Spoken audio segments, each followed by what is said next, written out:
अस्सलाम वालेकुम, my name is Rabia Buzair. Welcome back my YouTube channel. जी, आई होप कि आप सब ठीक ठाक होंगे, जहाँ भी होंगे खुश होंगे, मज़े में होंगे। मेरी दुआ है कि अल्लाह ताला तमाम मेरी माएँ, बहन, बेटियों और भाइयों को हमेशा सेहत और तंदुरुस्ती अता फ़रमाए, क्योंकि सबसे बड़ा जो ख़जाना है हमारे पास वो है सेहत। अगर सेहत है तो सब कुछ है, अगर सेहत नहीं है तो कुछ भी नहीं है। अगर आपके पास हर दुनिया की सहूलत मौजूद है, लेकिन अगर सेहत अच्छी नहीं होगी ना तो आपको कुछ भी अच्छा नहीं लगेगा।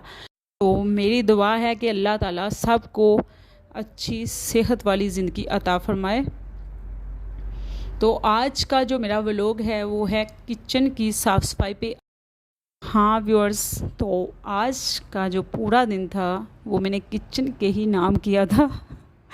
पूरा दिन मेरा जो है ना वो बिज़ी गुज़रा था, क्योंकि मैंने कहा सब चीज़ों को हम दिन देते हैं, हर चीज़ को हम टाइम देते हैं, किचन को भी देते हैं, लेकिन किचन की क्लीनिंग पे एक डे तो बनता है ना। जैसे मदर डे होता है, फादर डे होता है, इस तरह किचन किचन डे भी होना चाहिए, क्योंकि किचन को भी तो ज़रा, किचन तो हमारे लिए सब कुछ है ना। वो हमें, हमारी जो सेहत है, हम जो ज़िंदा रहते हैं वो सारा हम किचन पे ही ज़िंदा रहते हैं, क्योंकि हम खाते भी वहाँ से हैं, पीते भी वहाँ से हैं, पकाते भी वहाँ हैं।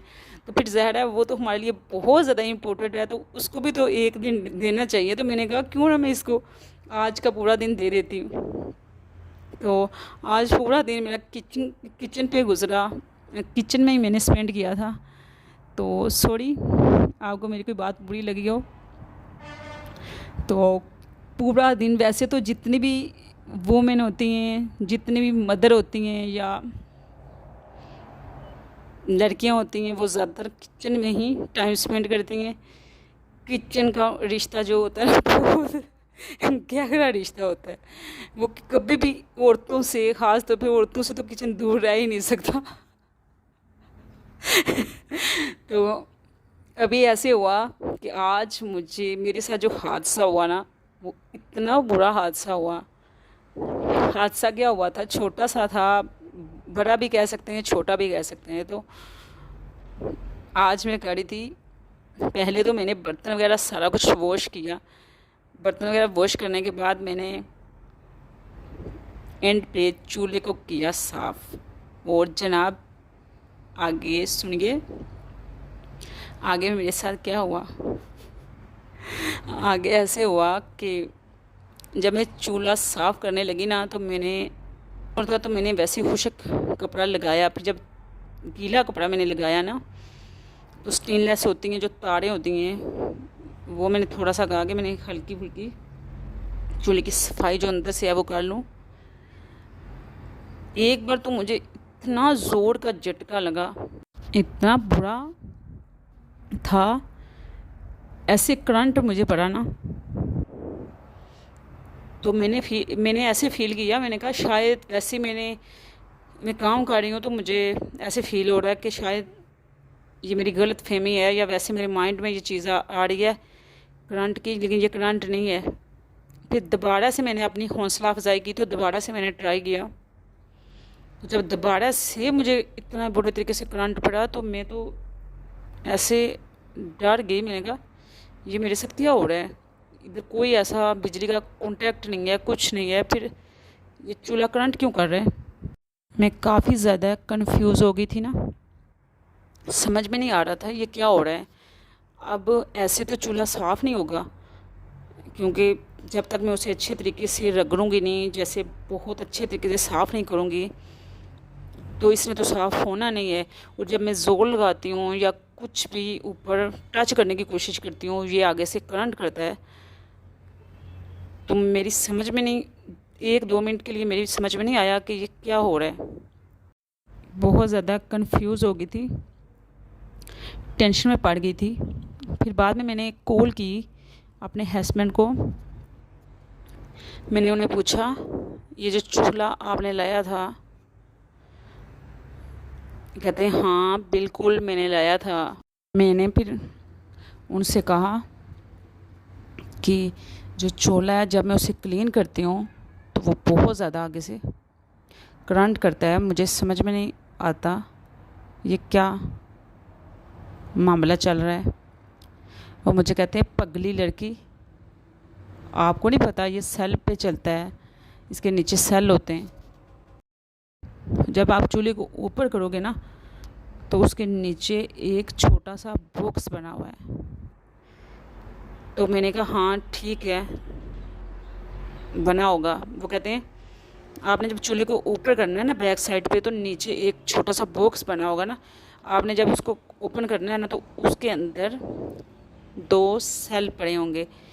तो ये जो चूल्हा है ना ये सेल पे चलता है जी। जो इसके लैटर टाइप के बने होते हैं, जैसे चूल्हे को हम ऑन करते हैं तो आग आती है ना, ये जो लैटर होता है ना इसका कॉन्टैक्ट सेल से होता है, ये सेल पे चलता है।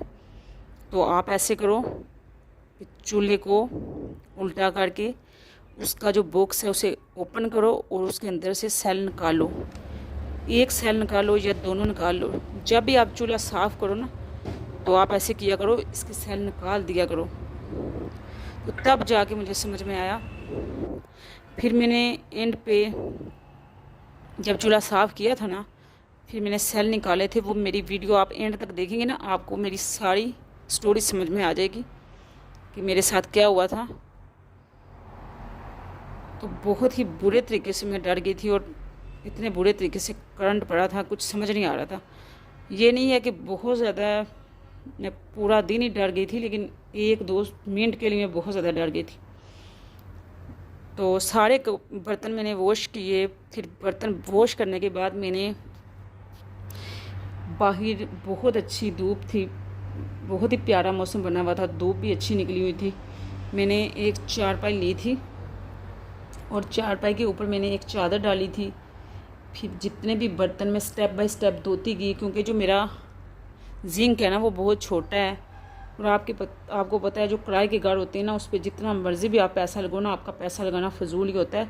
फ़िलहाल तो मैंने बहुत ज़्यादा पैसे लगाए इन चीज़ों पे कि जो मेरी ज़रूरत की चीज़ें हैं ना वो तो सही करवानी पड़ती हैं, वो मैंने करवाई हैं। और अब जो जिंक है उसका अजीबोगरीब सा हाल है। ठीक है चलें, अल्लाह का शुक्र है, गुजारा चलता है। हर बंदे की सोच होती है कि अपना घर हो तो आप अच्छी अच्छी चीज़ें बनाओ। फ़िलहाल तो जब आप रेंट पे भी रह रहे होते हो तो आप बहुत ज़्यादा केयर कर रहे होते हो, बहुत ज़्यादा सफाई रखते हो, जो चीज़ें ज़रूरत की होती हैं आप सही करवाते हो। लेकिन आप पूरे का पूरा घर तो सही नहीं करवा सकते ना। फिर जो भी होता है आपको गुजारा करना पड़ता है। लेकिन फ़िलहाल तो जहाँ तक मेरा एक्सपीरियंस है, पैसे लगाना फ़जूल है। उतना सामान आप लो जो आप इजीली साफ़ कर सको, उसकी केयर कर सको। तो जब आपको कहीं ना कहीं सामान शिफ्ट करना पड़े तो आपके लिए मसला ना बने, आप इजीली उसे शिफ्ट कर लें, उसकी केयर भी कर सकें। जब अपना घर, आपका अपना घर होगा, फिर आपको पता है कि आपने कहीं शिफ्ट नहीं करना, कुछ नहीं करना, फिर आप अच्छे तरीके से उसको संवारते भी हो, सजाते भी हो, सारा कुछ उसे करते हो, यहाँ पे भी करते हो। लेकिन जब अपना घर होता है ना, आपको पता है कि हमने इस पे पैसा लगाना है, पूरी लाइफ इसमें हमने रहना है, गुजारना है। आगे तो अगली बात तो आप समझ गए होंगे। तो मैं ऊपर चढ़ के तो अच्छे से साफ़ करी थी। ओपन एरिया है और आपको पता है जो ओपन एरिया होता है ना, वहाँ रेगुलर ही इतनी डस्ट होती है ना कि आप सुबह साफ़ करते हैं तो शाम को फिर दोबारा आपको ऐसे लग रहा होता है, डस्ट वगैरह नज़र आ रही होती है, ऐसे लगता है आपने साफ़ नहीं किया। तो फ़िलहाल तो मैं रेगुलर साफ़ करती रहती हूँ। लेकिन जो बहुत ज़्यादा अच्छे तरीके से साफ़ करना होता है ना, वो फिर कोई ना कोई ऐसा दिन एक सिलेक्ट करना पड़ता है कि आज का दिन पूरा हम किचन पे ही लगाएंगे, क्योंकि किचन में बहुत सी ऐसी चीज़ें होती हैं छोटी मोटी जो आपको साफ़ करते करते पूरा दिन गुजर ही जाता है। तो कुछ इस तरह से दिख रहा था। तो उसके बाद फिर आगे जो मैंने चूल्हे का आपको स्टोरी सुनाई थी, चूल्हे का काम स्टार्ट किया था। इसी तरह करते करते 1-2 का टाइम हो गया था। फिर बच्चों ने भी स्कूल से आना था। फिर लंच वगैरह भी बच्चों के लिए मैंने बनाना था।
चुकी थी बुरे तरीके से और बहुत ज़्यादा प्यास मुझे लगी थी। तो मैंने लिए लेमन और लेमन को मैंने अच्छे से निचोड़ा और उसमें डाली चीनी तकरीबन नॉर्मल 2-3 चम्मच, और उसके बाद मैंने उसमें पानी ऐड किया, फिर अच्छे से मिक्स किया। उसके बाद ठंडा वाटर भी यानी ठंडा पानी भी उसके बीच मिक्स किया। अच्छे से मिक्स करने के बाद मैंने एक शिकंजी सी बना ली थी, क्योंकि आप जब काम कर रहे होते हैं ना, आप बहुत ज़्यादा थके होते हैं और आपको पानी पीने का जो मज़ा आता है ना, बहुत ही ज़्यादा मज़ा आ रहा होता है। चाहे सिंपल भी वाटर होगा या लेमन वाला हो, कोई भी ड्रिंक हो, तो उसका फिर अपना ही एक मज़ा होता है। फिर उसके बाद मैंने जो बर्तन वॉश किए थे उनको मैंने बाहर धूप में रखा था। बहुत ही अच्छी धूप निकली हुई थी। तो मैंने एक चारपाई ली थी, तो चारपाई के ऊपर मैंने एक कपड़ा फैलाया था, जैसे एक चादर को मैंने फैलाया ऊपर। फिर उसके बाद मैंने उसके ऊपर कपड़े रखे। मैंने कहा इस तरह अच्छे से पानी, बर्तनों का पानी अच्छे से निकल जाएगा, बर्तन अच्छे तरीके से ड्राई हो जाएंगे। फिर उसके बाद तकरीबन 3 से 4 बजे के करीब, आई थिंक 4 से 5 के करीब, मैंने बर्तनों को उठा लिया था और दोबारा अपनी जगह पे शिफ्ट कर दिया था, दोबारा उसी जगह पे सेट कर दिया था। फिर उसके बाद लगी थी भूख बहुत ज़्यादा, तो फिर मैंने कुछ जल्दी से काटा। मिर्चें, ग्रीन मिर्चें मैंने काटी, टमाटर और चिकन था, और प्याज को मैंने कर लिया था ब्राउन। प्याज ब्राउन होने के बाद मैंने चिकन को उसमें ऐड किया था और अच्छे तरीके से मैंने भूनने के बाद मैंने फ्राई करने के बाद मैंने कटे हुए टमाटर, कटी हुई सब्ज़ मिर्च और अदरक लहसुन का पेस्ट इसमें शामिल कर लिया था। अच्छे से मैंने इसे भून लिया था और एक अच्छी सी ग्रेवी बन गई थी।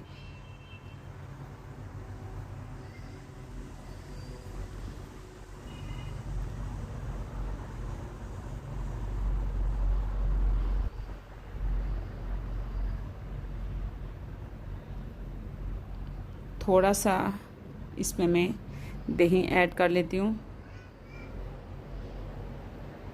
और दही ऐड करने के बाद इसे मैं मिक्स कर लूँगी। अब मैंने इसमें सुरख मिर्च पाउडर और नमक डाल लिया था, और डालने के बाद मैंने फिर दोबारा से इसे मिक्स किया। चावलों को अच्छे से चुनने के बाद, साफ़ करने के बाद मैंने अच्छे से वॉश करके पानी डाल के रख दिया था। उसके बाद हम आ जाते हैं चिकन की तरफ। तो चिकन में मैंने पानी ऐड कर दिया था और अच्छे से मिक्स करने के बाद मैंने ढक्कन से ढाँप दिया था, और जब पानी में बॉयल आना स्टार्ट हुआ तो उसके बाद मैंने उसमें चावल शामिल कर दिए थे। चावल डालने के बाद मैंने अच्छे से मिक्स किया, फिर उसको दम पे लगा दिया था, उसके ऊपर ढक्कन रख दिया था। पानी जब अच्छे से खुश्क हुआ, मैंने नींबू अच्छे से निचोड़े, धनिया वगैरह उसके ऊपर डाला। आप जो भी डालना चाहें डाल सकते हैं। उसके बाद मैंने पुदीना, धनिया और सब्ज़ मिर्च अच्छे से काट के दो के काट ली थी। फिर बीच थोड़ा सा नमक, दही ऐड किया था, और बहुत ही अच्छा रायता हमारा रेडी हो चुका था। फिर मैंने उसे एक कटोरी में निकाला था। और आप मेरी खाली सिर्फ वीडियो देखा ना करें, मज़े ना वीडियो को लिया करें। प्लीज़ लाइक और सब्सक्राइब कर दिया करें, बहुत ही आपकी मेहरबानी होगी। तो अब उसके बाद मैंने चावलों को दम पे लगाया हुआ था, तो दम पे लगाने के बाद उसको मैं एक प्लेट में निकालूंगी। चावल बहुत ही मज़े के, पुलाव जो हमारा बना था वो बहुत ही मज़े का बना था, बहुत ही ज़्यादा टेस्टी था। आप भी इसे ज़रूर ट्राई कीजिएगा। अगले व्लॉग तक इजाज़त दीजिए। अल्लाह हाफिज़।